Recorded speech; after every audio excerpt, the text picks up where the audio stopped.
Hello friends, good morning, welcome back to my new blog.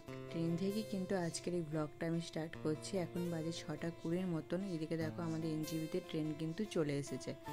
তো যাই হোক, তারপর নেমে পড়েছি। এদিকে দেখো বর কিন্তু যাচ্ছে এগিয়ে গিয়ে। তো আমাদের লিফটে করে যাচ্ছিলাম, মানে একদম নিচেতে, একদম 1 নম্বরে। তো যাই হোক, তারপরে কিন্তু আমরা চলে এসেছি। দেখো, তো এখানটা বেশ ঠান্ডা কিন্তু ছিল। ভেবেছিলাম যে হয়তো ঠান্ডা ঠান্ডা থাকবে না গো এনজিবিতে, তো কিন্তু ভালোই ঠান্ডা ছিল।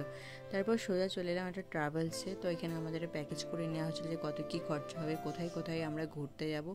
সেই হেডিকটা আমার বর নিতে চাইছিল না, সেজন্য বলছিল যে তাহলে ওখান থেকে একবারে মানে বুক করে নিই।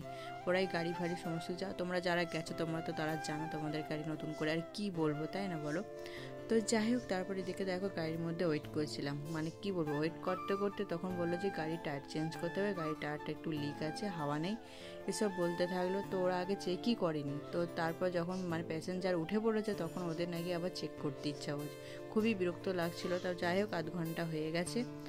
তারপর কিন্তু ওই দেখো দূরে পাহাড় কিন্তু আমরা দেখতে, প্রায় 5 ঘন্টার জার্নি ছিল। মানে যেতে তো একটুখানি বেশ ভালোই লাগছে, যত উঠছি তত কিন্তু খুবই কষ্ট হচ্ছে।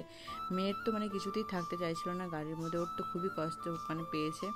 মানে যাওয়ার সময় কিন্তু বমি করেছে, আবার আসার সময় কিন্তু বমি করেছে। আমারও কিন্তু একটু একটু পাচ্ছিল, কিন্তু আমার হয়নি। লেবু টেবু ওইসব খেয়েছিলাম, সেজন্য ঠিক হয়ে গেছিলো। আর তারপরে এটা তো অনেকটাই সুন্দর ছিল, একদম রাস্তার ধার দিয়ে কিন্তু যাচ্ছিল তিস্তা নদী, তার সাথে পাহাড় ছিল। এটা তো অপূর্ব সুন্দর লাগছে। যতটাই সুন্দর লাগছিল ততটাই কিন্তু বেশি কষ্টও হচ্ছিল। তো যাই হোক, তারপর ফাইনালি এতটা জার্নি করার পর আমরা চলে এসেছি হোটেলে। তো যাই হোক, তারপর চাবি টাবি সমস্ত কিছু নিয়ে ব্যাগপত্র রেখে ভিডিওটা স্টার্ট করেছি। এখান থেকে এতটাই সুন্দর লাগছিল আমাদের ব্যালকনি থেকে পাহাড়টা। তো যাই হোক, দেখতেই পাচ্ছে কতটা সুন্দর লাগছে। এসে কিন্তু মেয়ের কিন্তু খিদে পেয়ে গেছে, আর আমরা আস্তে আস্তে মানে একটুখানি ভাত আমরা খেয়েছিলাম। সেই জন্য দুপুরবেলা আর ভাত এখানে বাড়ি থেকে ম্যাগি নিয়ে এসেছিলাম, আর ছোটো যে গ্যাসগুলো এখন বেরিয়েছে সেই গ্যাসগুলো নিয়ে এসেছিলাম। তারপর একটুখানি ম্যাগি বানিয়ে খেয়ে নিয়েছিলাম, একটু রেস্টও করেছিলাম। এখন বাজে সন্ধ্যার ওই 6:30 মতন। সব থেকে ফেমাস মার্কেট যেটা হচ্ছে এমজি মার্কেট, সেখানে কিন্তু আমরা ঘুরতে ঘুরতে চলে এসেছি। এত সুন্দর লাগছিল রাতে থেকে, এতদিন তো আমরা ফোনেই দেখেছি।